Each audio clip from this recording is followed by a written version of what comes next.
Eu estava acamado em uma cama do Hospital Geral de São Paulo por mais de 2 semanas, e minha própria filha, Érica, junto com o marido dela, Danilo, ficaram mudos como estátua.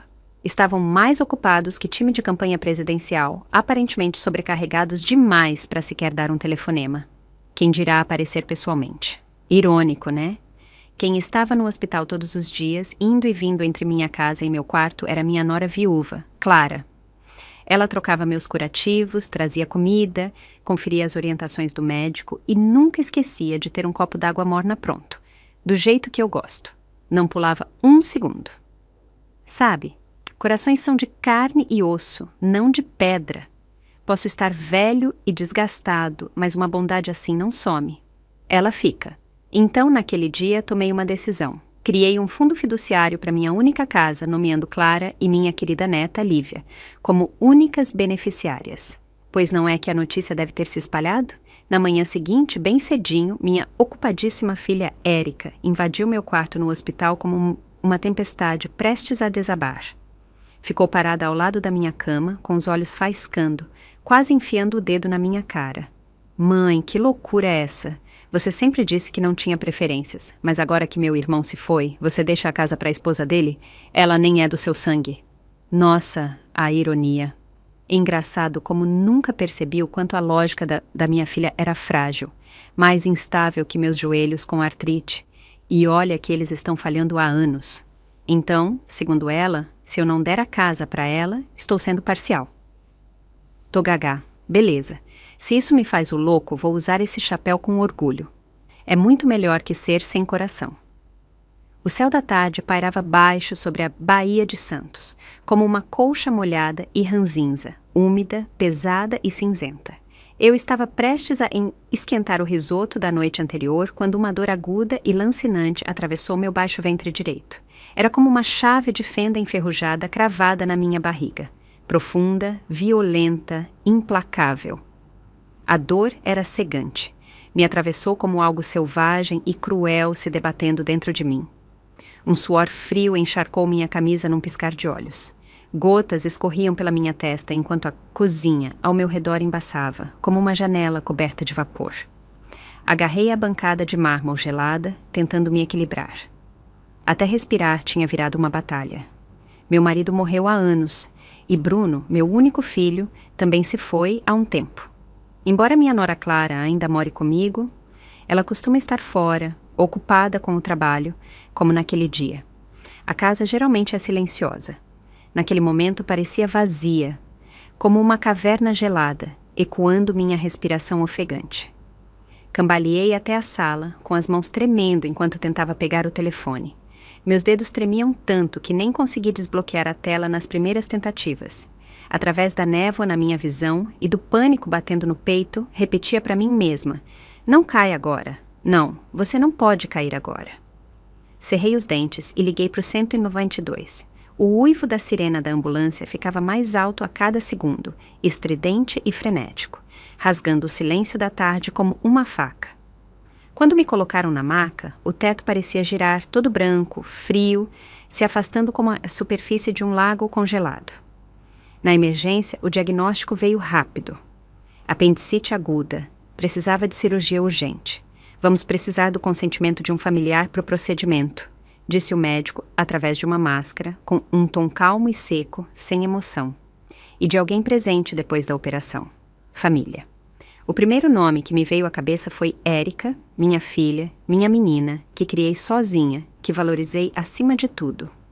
No fundo, eu sabia que era improvável que ela aparecesse, mas quando você está no limite, assustado, com dor, ainda busca o sangue.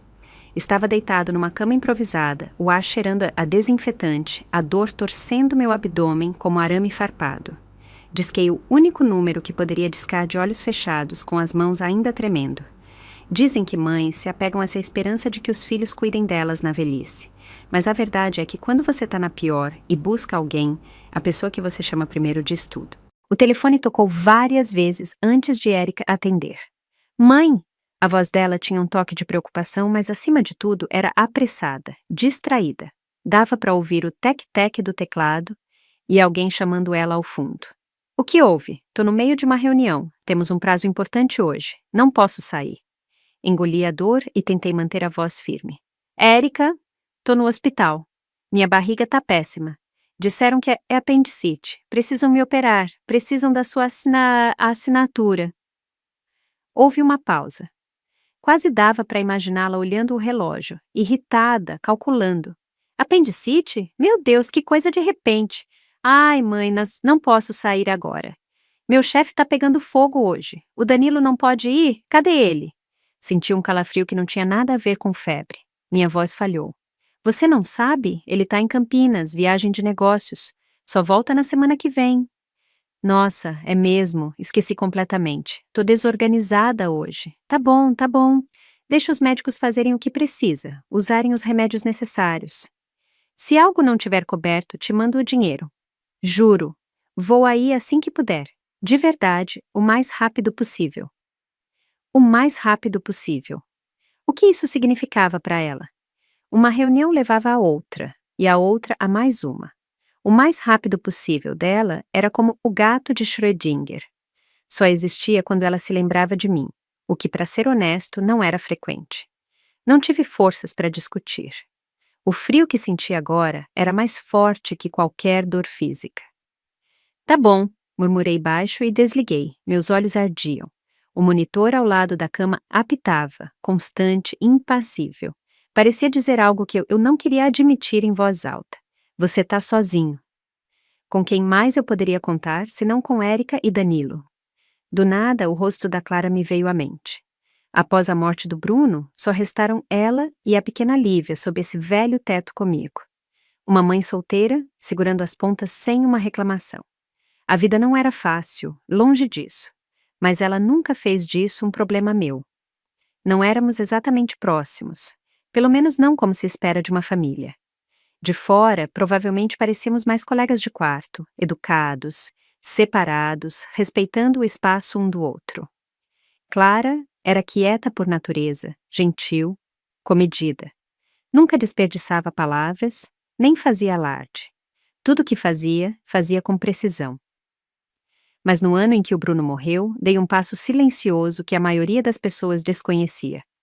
Pensei que, se algo desse errado nesta casa, se eu precisasse de alguém de verdade, Clara poderia ser a única em quem eu confiaria. Então, assinei uma procuração médica, dando a ela a autoridade legal para tomar decisões por mim em caso de emergência. Porque, depois de todos esses anos vivendo sob o mesmo teto, ficou claro para mim, Clara era a pessoa mais capaz, estável e sensata que eu conhecia. Muito mais confiável que minha filha ou meu genro. Mesmo assim, minha mão pairou sobre o nome dela nos contatos. Hesitante. Ela tinha o próprio trabalho, a própria filha para cuidar. Era justo sobrecarregá-la com isso? Mas os médicos estavam esperando. A cirurgia não podia esperar mais. Não tive escolha, então liguei. Senti um aperto no peito enquanto aguardava, sem saber o que dizer, mas mal o telefone tocou, ela atendeu. Marta, você tá bem? Não tá te ouvindo direito. A voz dela era de preocupação profunda, genuína, inconfundível. Fiquei paralisado por um instante. Não esperava essa reação. Dei um resumo, tentando manter a calma, mas nem terminei quando ela me interrompeu, a voz aguda e urgente. Marta, não se preocupa, tô indo pra aí. Me manda o nome do hospital, o setor, o endereço, tudo. Vou deixar a Lívia na casa da Catarina e vou direto te encontrar. Não houve hesitação, suspiro, desculpa. Só ação. Ao desligar, algo se mexeu dentro de mim. Uma dor estranha, parte alívio, parte culpa, parte calor. Não era só que eu precisava me apoiar nela. Era que eu não deveria ter precisado. Esse deveria ter sido o momento da Érica e do Danilo darem um passo à frente. Engraçado como a gente sempre coloca as esperanças nas pessoas erradas até a realidade aparecer para corrigir. Menos de 40 minutos depois, a porta da emergência se abriu. Clara entrou correndo, sem fôlego, a testa molhada de suor. Era óbvio que tinha corrido o caminho todo. Quando os olhos dela encontraram os meus, eu, pálido, encolhido na cama, a expressão dela desmoronou. Os olhos se encheram de lágrimas. Ela correu para o meu lado, a voz tremendo. Marta, como você tá? Tá doendo ainda? Se abaixou e pegou minha mão gelada entre as dela. O toque era quente, firme. Foi como se algo dentro de mim se soltasse de repente. A impotência, a dor, quase transborda em lágrimas. Clara, você tá aqui? Sussurrei, a voz rouca e seca. Ela não perdeu tempo com palavras reconfortantes. Foi direto para os médicos, pegou as informações, revisou os formulários e assinou os consentimentos com gestos rápidos e confiantes. A assinatura dela era firme, precisa, sem hesitação. Ela cuidou de tudo, coordenou com as enfermeiras, confirmou minha internação e pagou as taxas necessárias. Calma, eficiente, como se tivesse treinado a vida inteira para esse momento. E eu ali, indefeso como uma criança, só tentando ficar acordado. O ar não só me ajudava, ele me segurava como uma rede suave, mas forte, pronta para pegar o que estava prestes a desabar. Logo antes de me levarem para a cirurgia, ela se inclinou e sussurrou no meu ouvido, com a mão ainda segurando a minha. Não tenha medo, Marta. Tô aqui, você vai ficar bem. Enquanto a anestesia escorria pelas minhas veias, embaçando os contornos do quarto, me agarrei à última imagem que consegui guardar. Os olhos dela, marejados, firmes, quentes, iluminados por dentro com uma força que eu quase tinha esquecido que existia. Naquele hospital frio e estéril, ela era a única luz que restava. E de alguma forma, isso bastava. A cirurgia correu bem. Quando voltei a mim, o céu estava preto como tinta. Só uma pequena luminária de cabeceira iluminava o quarto, lançando um brilho leitoso e suave nas paredes brancas do hospital. Calmo, como uma luz de lua perdida. Clara tinha adormecido ao lado da minha cama, a cabeça apoiada nos braços cruzados. Ainda usava o mesmo casaco leve de antes, o cabelo bagunçado, o rosto pálido e exausto de cansaço. Era claro que não tinha dormido o dia inteiro. Pela janela, São Paulo brilhava ao longe, um rio de cores e luzes, como se alguém tivesse derramado a paleta de um pintor. As luzes da cidade dançavam preguiçosas no vidro. Dentro do quarto, tudo era silêncio. Os únicos sons eram o bip constante do monitor cardíaco e a respiração suave e regular da Clara. Mexi os dedos de leve. O roçar da sábana, acordou. Ela abriu os olhos de supetão, piscou forte, esfregando os cantos com as costas da mão, ainda entre o sono e a preocupação. Quando me viu acordado, se inclinou para mim, a voz rouca, mas cheia de uma preocupação inconfundível. Você acordou. Como tá se sentindo? Tá doendo ainda? Devo chamar a enfermeira? As perguntas vinham rápidas, urgentes, mas carinhosas. Neguei com a cabeça. Minha garganta estava seca. Água. Ela se levantou na hora, serviu um pouco de água morna de uma garrafa térmica, molhou um cotonete e tocou suavemente nos meus lábios. O médico disse que você ainda não pode beber, mas vou te ajudar a umedecer a garganta. Explicou baixo, se movendo com cuidado, como se tivesse medo de me quebrar. Ao ver as olheiras fundas dela, uma dor estranha apertou meu peito. Clara, isso é demais para você. Não deveria ter que carregar tudo isso. Ela sorriu, tímida, mas carinhosa. Não diz isso. O Bruno se foi, mas você ainda é família. É a avó da Lívia. Cuidar de você é o que a família faz. Ela pausou. Um brilho de tristeza passou pelos olhos dela, mas logo foi superado por determinação. O médico disse que você vai estar de pé em poucos dias. Foca em se recuperar, tá? Ela não mencionou a Érica e eu não perguntei. Tem coisas que não precisam ser ditas. Falar alto só transforma verdades silenciosas em barulho desconfortável. Naquele momento, a porta se abriu com um rangido. Uma figura pequena apareceu. Lívia.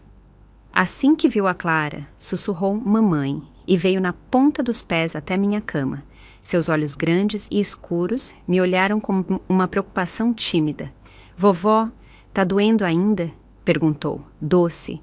Clara a abraçou e sussurrou.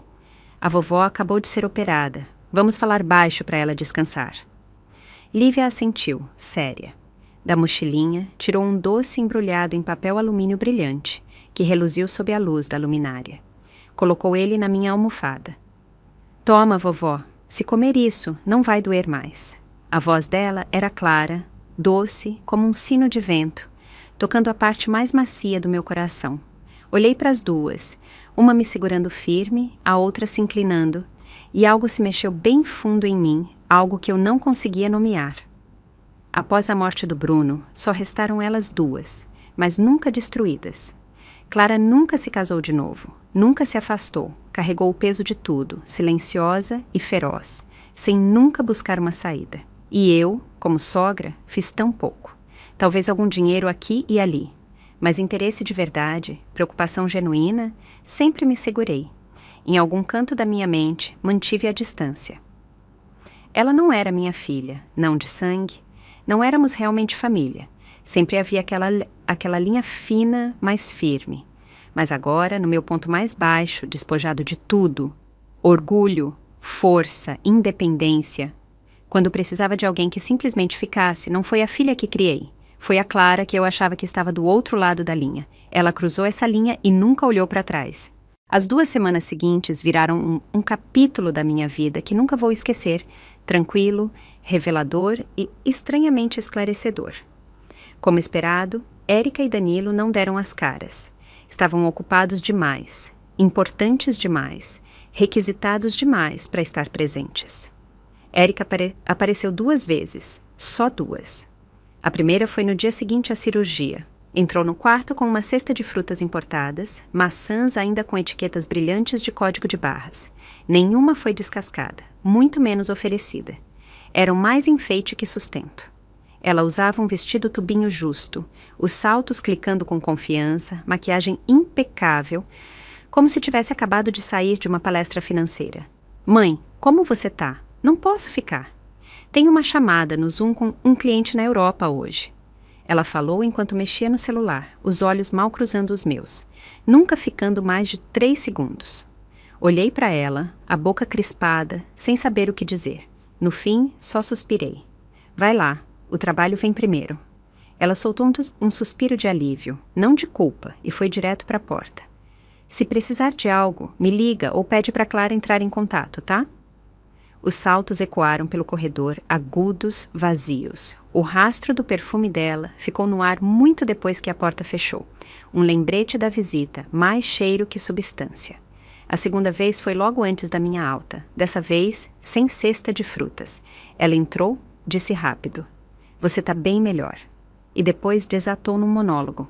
A agenda lotada, as viagens intermináveis do Danilo, o quanto isso era caro. As contas do hospital estavam altíssimas. O custo de vida em São Paulo era absurdo. Ela falava, e por baixo de cada queixa a mensagem era a mesma. Ela estava cansada, também estava sofrendo. Fiquei ouvindo, olhando para o teto, até que qualquer esperança teimosa que eu ainda segurava se dissolveu, silenciosa e completamente. Quanto ao Danilo, ele só me ligou uma vez, no 3º dia da internação.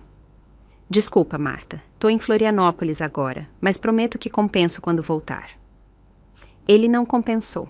Sempre estavam ocupados, subindo na carreira, buscando bônus, se mantendo na frente, ocupados virando o tipo de pessoa que impressiona estranhos em coquetéis, ocupados demais para notar quem estava esperando eles olharem.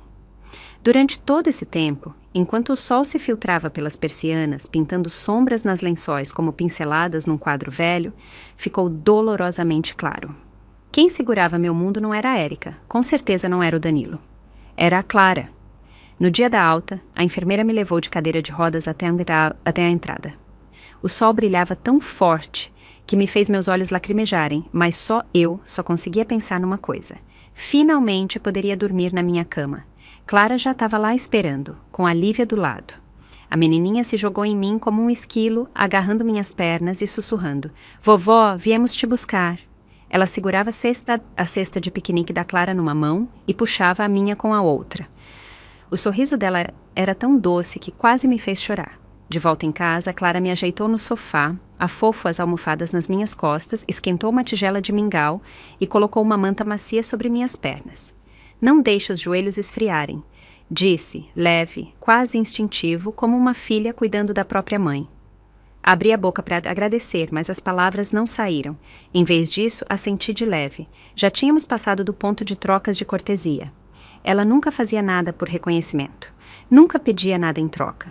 Érica, por outro lado, não apareceu naquele dia. Mandou uma mensagem de 5 palavras.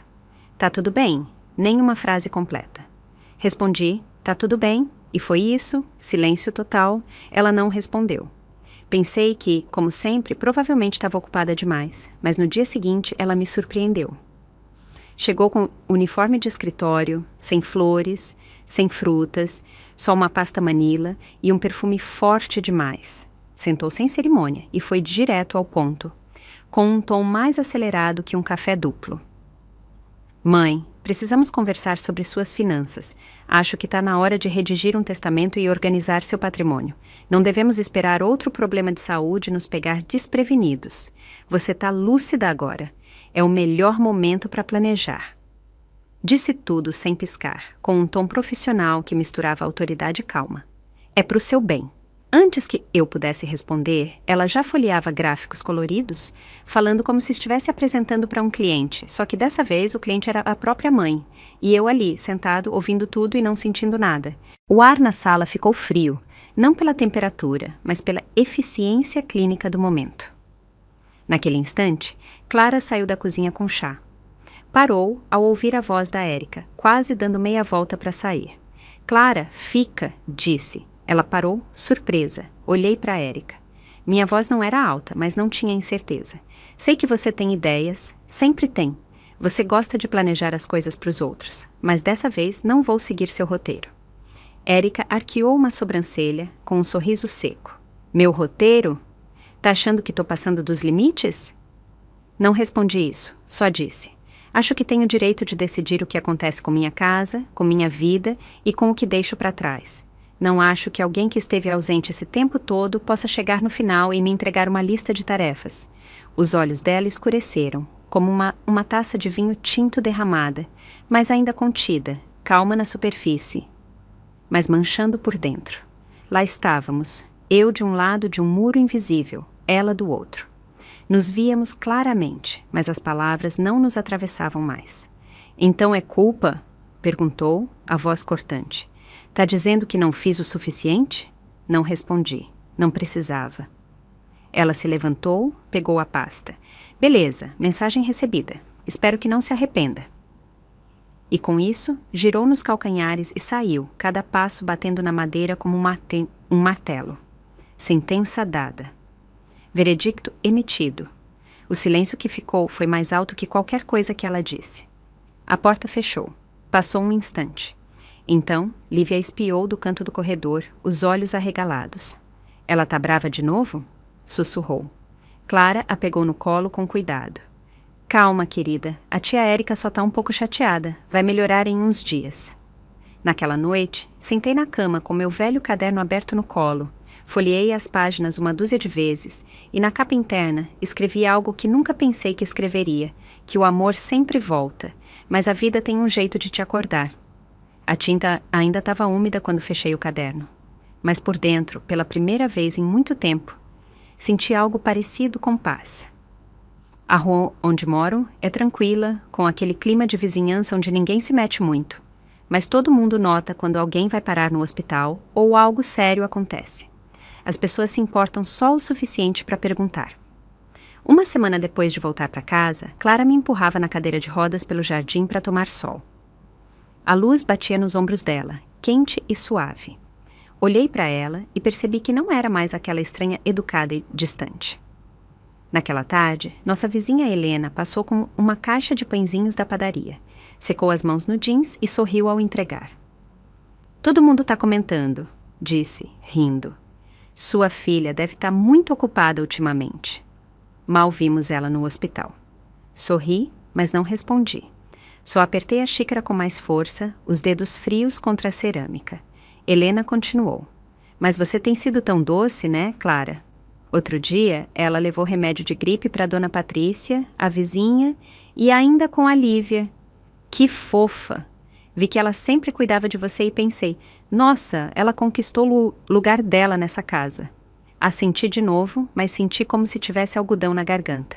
Aquela frase, sua filha deve estar muito ocupada, não soou cruel, mas ficou gravada em mim.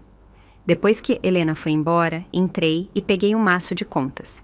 Pensei que talvez a Érica pudesse me ajudar a revisá-las. Hesitei um momento e liguei para ela. Ela atendeu rápido, com a voz cheia de energia. Mãe, tô indo pro aeroporto. Vou para Recife hoje à tarde. Pode ser rápido? Hesitei. Queria que soubesse que os vizinhos andam falando da gente ultimamente. Houve uma pausa. Depois, a voz dela ficou aguda. E você não me defendeu. Sabe o quanto tô ocupada? Porque deixa esses fofoqueiros te afetarem. Abri a boca, mas não disse nada.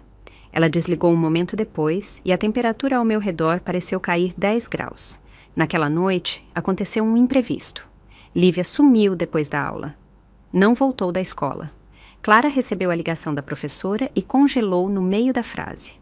O celular quase escorregou da mão dela. Não perdeu um segundo, pegou o casaco e saiu correndo, descalça pela porta. Tentei me levantar, mas ela me parou. Marta, por favor, fica aqui. Vou encontrá-la, prometo. Fiquei na porta, vendo ela correr pela entrada, o rosto pálido, os olhos arregalados de medo.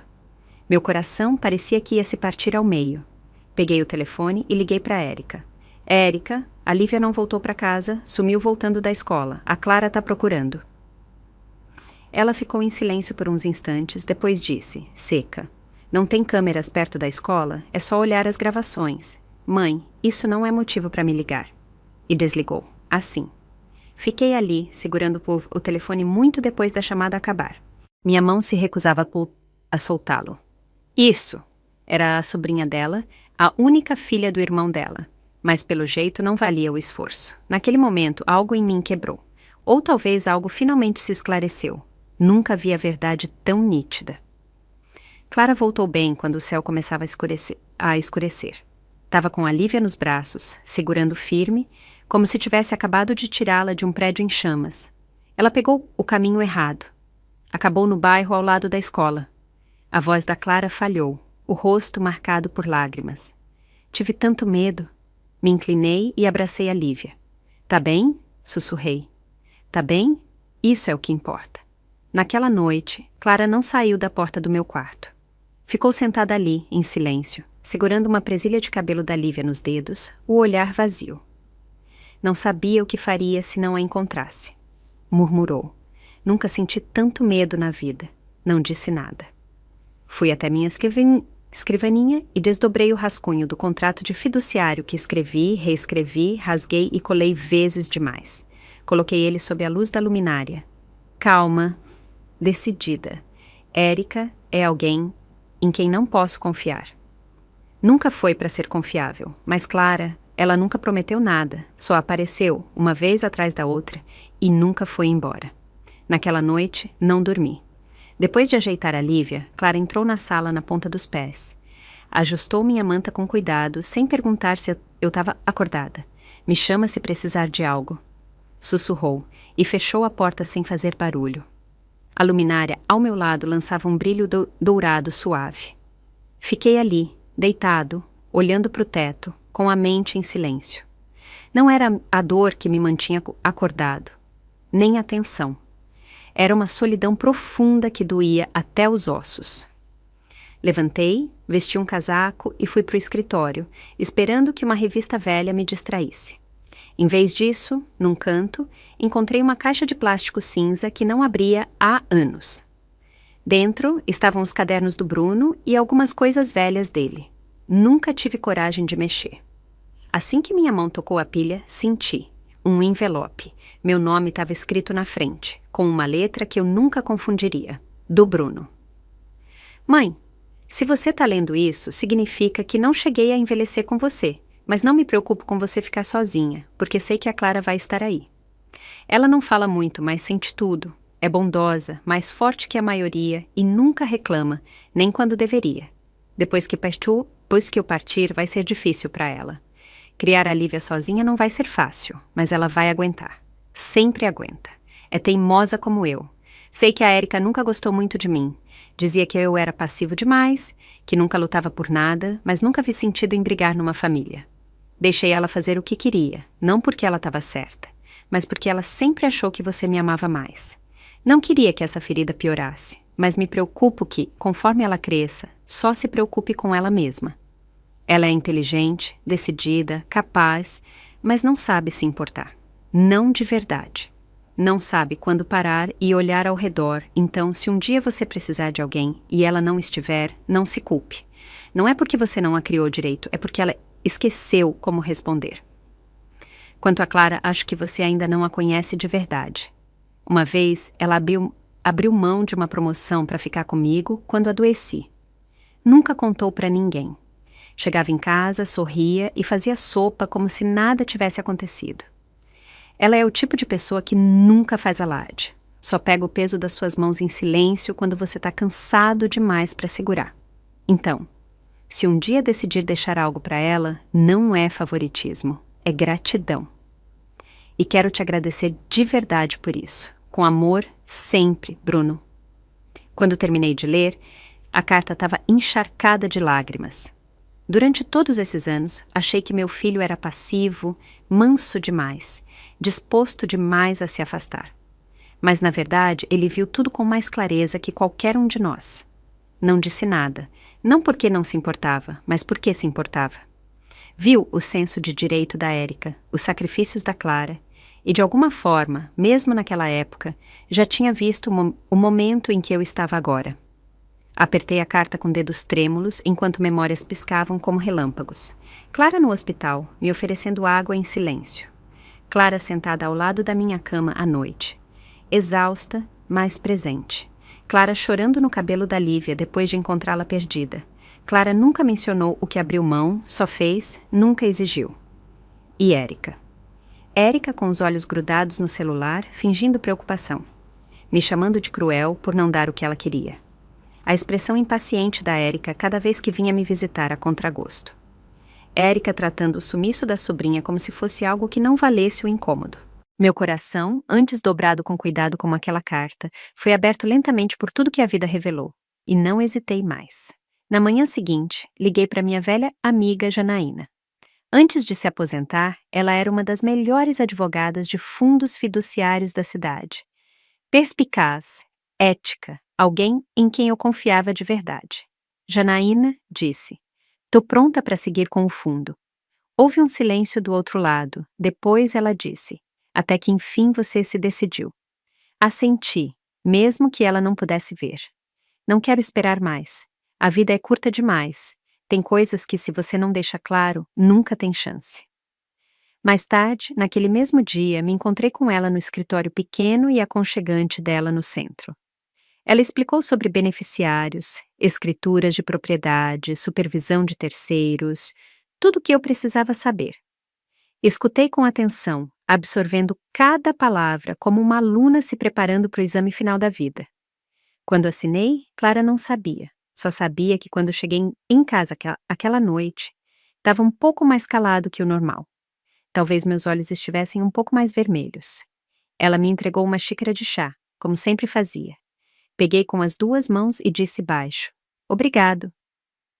Ela sorriu, aquele mesmo sorriso suave e constante. E de alguma forma eu sabia. Ela entendeu tudo, mesmo sem dizer uma palavra. O fundo nem tinha sido formalizado quando a tempestade chegou. Ainda não sei se alguém do escritório da Janaína deixou escapar algo ou se a Érica descobriu por algum contato dela no meio jurídico. De qualquer forma, ela soube. Apareceu sem avisar naquela tarde, com uma expressão sem nenhuma fachada. Nem um oi, nem um sorriso, só isso. "Ouvi dizer que você colocou a casa num fundo com a Clara como beneficiária." Eu estava sentada à mesa de jantar, mexendo o café em círculos lentos e constantes. Clara estava na cozinha, preparando o almoço da Lívia. A voz da Érica cortou o ar com força, tão alta que a Lívia parou e olhou por cima do ombro. "Quem te disse isso?" Perguntei, calma, comedida. "Isso não importa." Ela jogou um monte de papéis na mesa. "Vim te avisar. Se eu achar que você está tomando decisões irracionais, vou pedir uma avaliação de competência mental." Não me abalei. mas Clara saiu da cozinha, o rosto visivelmente pálido. Érica, isso é fora de lugar, disse baixo, mas havia um tom afiado na voz dela que eu nunca tinha ouvido. Érica deu um sorriso frio, dentes à mostra, sem calor. Só tô garantindo que minha mãe tome a decisão mais importante da vida dela com a cabeça no lugar, não por manipulação emocional. Antes que eu pudesse responder, Clara veio para o meu lado, deslizou os documentos na mesa para Érica e disse: "Se isso te deixa tranquila, eu saio. Nunca pedi essa casa, nunca esperei por ela." Os olhos dela estavam vermelhos, mas ela não chorou. Não era fraqueza. Ela só se recusava a brigar por algo que achava que não valia a pena. Naquele momento vi tudo claro. O recuo silencioso da Clara não era rendição, era respeito. A agressividade da Érica não era por justiça, era senso de direito. A crença de que tudo deveria ser dela por padrão. Me levantei, uma mão apoiada no encosto da cadeira, a voz mais firme que nunca. "Érica", disse, "se você veio hoje para checar se ainda tô no meu juízo, deixa eu te tranquilizar. Tô, e mais do que você pensa." Ela abriu a boca para discutir, mas não dei chance. A Clara recua por decência, por amor a essa família. Mas deixa uma coisa clara. Essa casa, comprei com as economias de uma vida inteira. Para quem ela vai, é minha decisão, não sua. Olhei nos olhos dela, sem piscar. Você diz que tô sendo levada pela emoção? Tô mesmo. Mas minha emoção vem de quem realmente esteve aqui por mim, quem me mostrou carinho. Não gosta? Talvez seja porque faz tempo que você não deixa nada nesta casa que pareça carinho. A sala ficou em silêncio, exceto pelo leve zumbido da TV com o desenho da Lívia ao fundo. Érica me encarou por um tempo. Quando finalmente falou, a voz estava mais baixa, mas ainda cortante. "Então agora me comparam com ela?" Soltei um suspiro lento. "Não tô te comparando", disse baixo. "Você é minha filha, isso nunca muda. Mas o amor numa família não vem garantido pelo sangue. Ele se constrói dia a dia, e você tá ausente há tempo demais para esperar algo que nunca conquistou." Ela não disse nada, só pegou os papéis, o olhar fixo, a mandíbula apertada. Depois se virou e saiu sem mais uma palavra. Quando a porta fechou com um clique, Clara se aproximou em silêncio. "Desculpa, Marta", disse. "Não quis causar isso." Neguei com a cabeça. "Você não fez nada errado, só lamento ter demorado tanto para dizer o que precisava."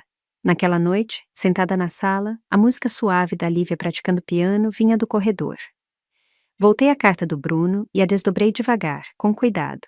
Li cada palavra e soube, no fundo do meu ser, que ele estava certo o tempo todo. Família não se define pelo sangue. Se define pela presença, pela ação. No dia em que o fundo fiduciário entrou oficialmente em vigor, sentei sozinho na cozinha, com uma xícara de café frio intocada na mão. Não tinha contado para ninguém, nem para Clara. Os papéis foram assinados 2 semanas antes. A casa toda, agora num fundo em vida, seria administrada por mim, Clara e Érica juntas. A parte da Lívia estava garantida no fundo, sob meu nome até ela atingir a maioridade. Sabia que essa decisão não seria fácil. Sabia que nem todos aceitariam, mas era justa e sensata. Porque sempre acreditei que amor não se declara com palavras, se prova nos momentos em que alguém está no ponto mais fraco e você escolhe ficar ao lado. Érica apareceu de novo, sem avisar, como antes. Sem cumprimento, sem calor, só uma pasta na mão e um frio no olhar, mais gelado que vento de inverno. "Você sabe o que está fazendo?" Disparou assim que cruzou a porta. Até a Lívia, que coloria tranquila na mesa, parou no meio do desenho. Fechei calmamente o livro de contabilidade que estava lendo e respondi: "Sei, os papéis estão assinados. É um acordo entre 3 partes." Érica se aproximou, exalando tensão. "Então é isso. Você me descarta assim. Sou sua filha, não dela." "Não te descartei", respondi. "Você ainda está no acordo, só não é mais a única." Ela bufou, os lábios apertados. "Ela nem é do seu sangue." Clara tinha acabado de sair da cozinha e ouviu essa última parte. Não disse nada. Só desamarrou o avental, pegou a mão da Lívia com cuidado e começou a levá-la. "Clara", chamei. "Não precisa ir." Ela hesitou, depois ficou, em silêncio, entre nós. Érica estreitou os olhos. "Claro que ela fica. Quer me fazer parecer a vilã." Clara finalmente falou, a voz baixa, mais firme. Se acha que fiz algo errado, retiro meu nome hoje. Nunca pedi isso. Nunca lutei por isso. Os olhos dela estavam vermelhos, mas não por fraqueza, por determinação. Você acha injusto porque não esteve aqui. As palavras dela não foram altas, mas caíram como pedra. Até eu pausei. O rosto da Érica se contraiu, tremeu de leve. Me levantei e a encarei. Acha que tenho favoritismo? Então deixa eu admitir uma coisa. Te favoreci por anos. Desde pequena, te dei mais atenção porque achava que você precisava mais. Seu irmão e a Clara nunca pediram nada, nunca exigiram, então dei tudo para você. Respirei fundo. Mas aí adoeci. E você disse que estava ocupada. Caí e você disse que tinha reuniões. Disse que estava com dor e você disse que não era conveniente. Érica não disse nada. Os dedos dela apertaram os papéis do fundo até amassarem. Continuei. E a Clara nunca pediu nada. Só aparecia. Nunca atrasava, nunca faltava. Érica finalmente falou, a voz pouco acima de um sussurro. Então agora você dá a nossa casa para uma estranha. Larguei o café frio. Você vê uma estranha. Mas é ela que me trata como família. Você é minha filha, mas virou uma visita. Alguém com quem preciso marcar hora. A sala ficou num silêncio tão profundo que dava para ouvir o tic-tac do relógio de parede, constante, condenador. Clara quebrou o silêncio, suave. Marta, se isso complica as coisas, não me importo de recuar. Nunca esperei nada disso. Olhei para ela, firme, e disse claro. Não é você que complica, sou eu, porque esperei demais. Tomo essa decisão não por sangue, mas por responsabilidade. Você segurou essa família. Não minha filha, não meu genro, você. Érica baixou o olhar, como se algo dentro dela finalmente tivesse quebrado. Dessa vez, não gritou, não atacou. Ficou parada um tempo, depois perguntou, baixo. Então é isso que família significa para você agora? Assenti. Quero que todos nesta casa entendam. Amor não se herda, se conquista com presença e carinho. Érica não disse mais nada. Lentamente, juntou os documentos, guardou na bolsa e foi para a porta. No umbral, parou. Só preciso de um tempo. A porta fechou com um clique. Não fui atrás. Naquela noite, Clara estava sentada na ponta do sofá, costurando um vestido de boneca da Lívia. Não olhou para cima quando perguntou. Acha que o que disse hoje foi duro demais? Neguei com a cabeça. Não, estava na medida. Para acordar, primeiro tem que doer um pouco. Olhei pela janela, a lua cheia e calma lá em cima, e pela primeira vez na vida me senti leve. Porque às vezes, o único jeito de seguir em frente é parar de carregar o passado. Quando chegou o aniversário da Lívia, o dia não podia ter sido mais perfeito. O sol estava quente, o céu limpo e a casa cheia daquele tipo de luz que não dá para fabricar. Naquela manhã, Lívia pulava pela sala de meias, os olhos brilhando de expectativa. Vovó? Perguntou. Podemos ter um bolo arco-íris esse ano? Ri e assenti. Se sua mãe topar, pode ser arco-íris, unicórnio, o que você quiser. Da cozinha, Clara riu. Unicórnio talvez seja exagero, mas vou fazer o mais colorido possível. A casa transborda de calor, mas por baixo da alegria, ainda havia um vazio sutil, porque nós duas sabíamos que a Lívia, no fundo, esperava que a Érica viesse.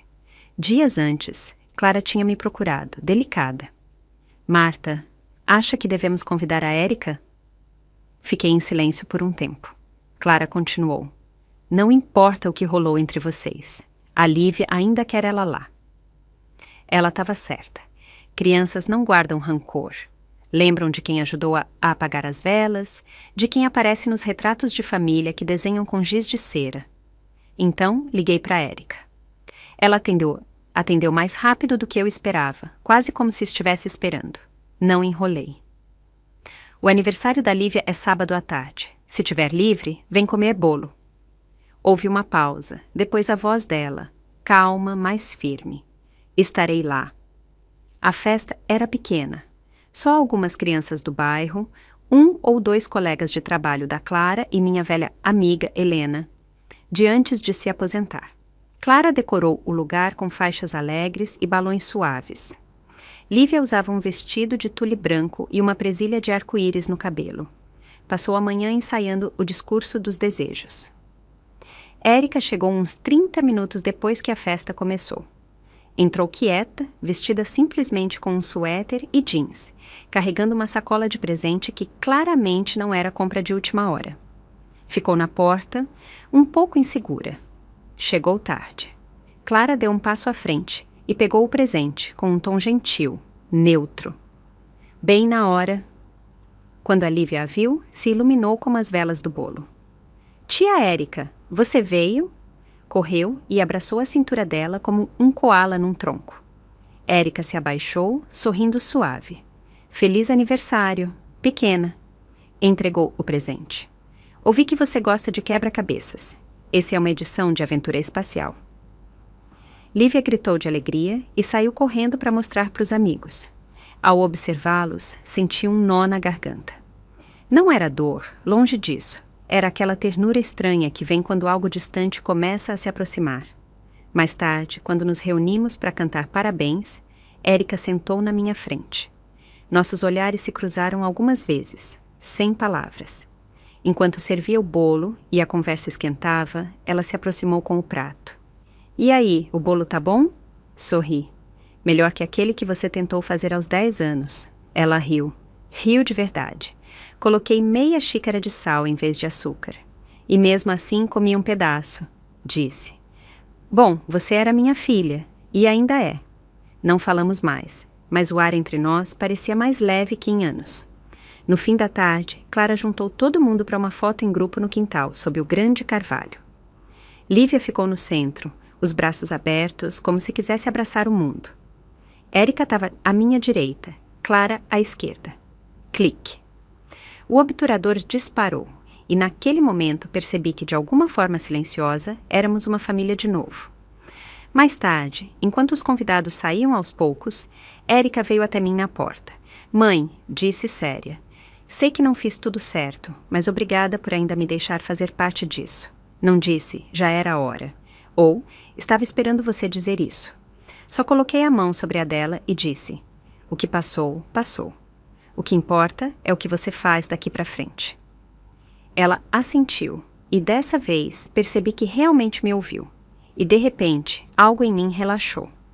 Não era perdão, ainda não, mas era reconhecimento do esforço, da mudança, daquele tipo de conquista que, mesmo tardia, ainda importa. E sim, foi o suficiente. A primavera chegou cedo naquele ano.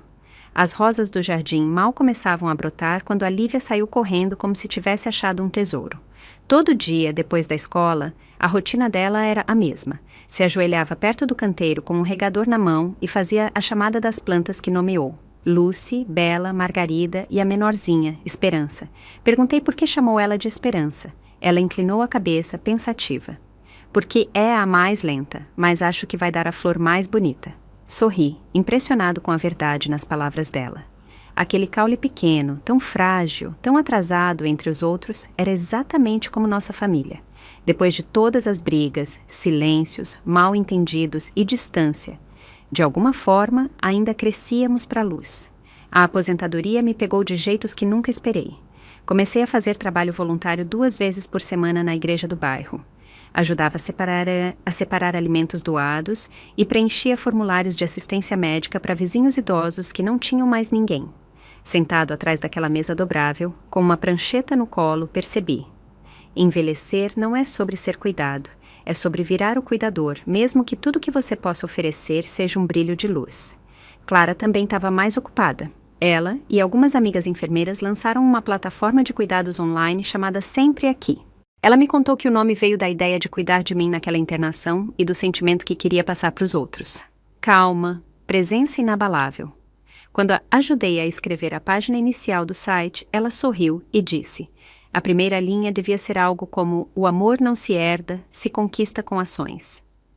Não respondi na hora, só a vi escrever e por um instante senti um calor no peito.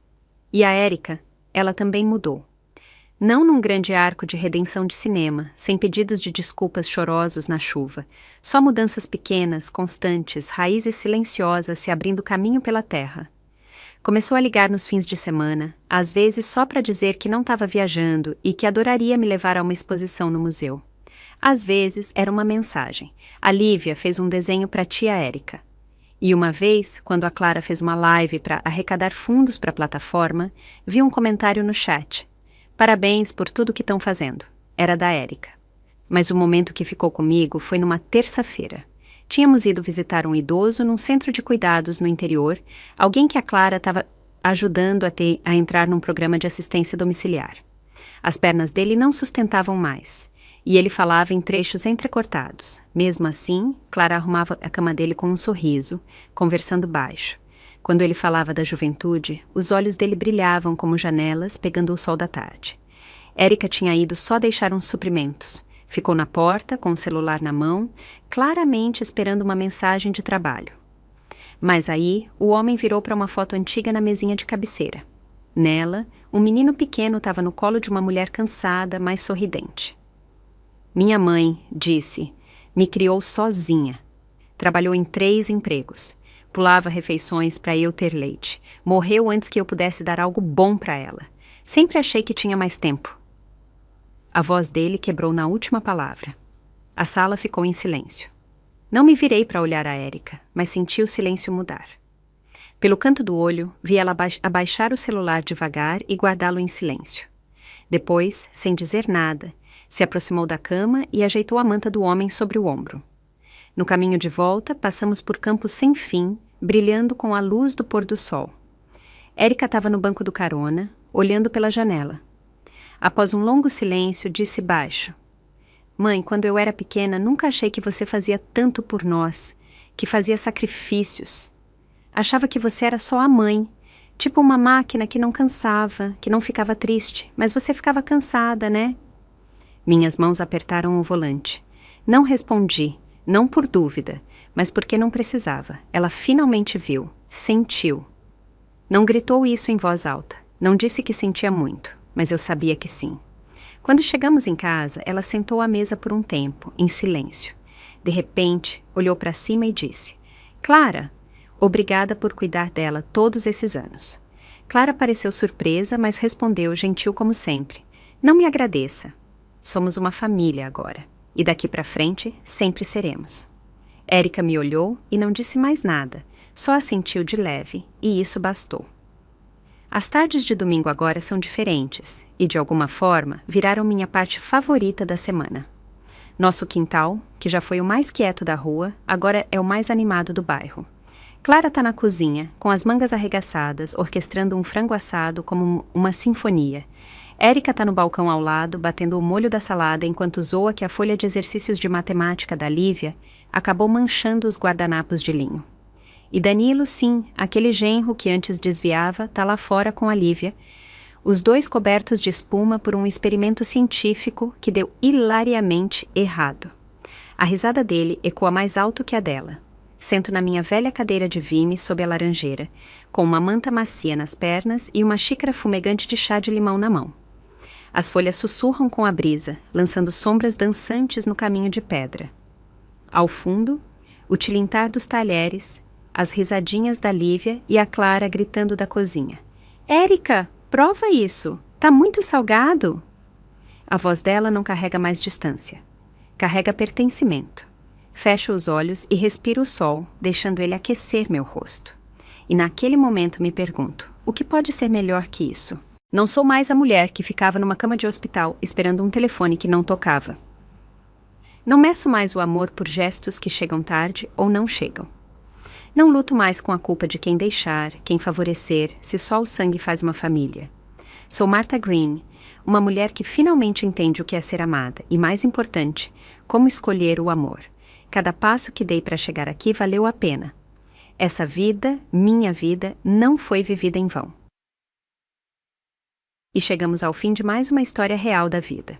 Se essa história tocou o seu coração, deixa seu like e se inscreve no canal. Isso me dá ânimo e força para continuar. Ah, e se quiser deixar um carinho a mais e me apoiar diretamente, você pode enviar um super obrigado. Seu apoio é o que mantém esse cantinho de histórias vivo. Me conta nos comentários o que você sentiu. Eu leio tudo com muito carinho. E olha, se quiser ouvir mais histórias como essa, é só clicar em um dos vídeos que estão aparecendo aqui na tela agora. Um abraço apertado. Que bom que você existe!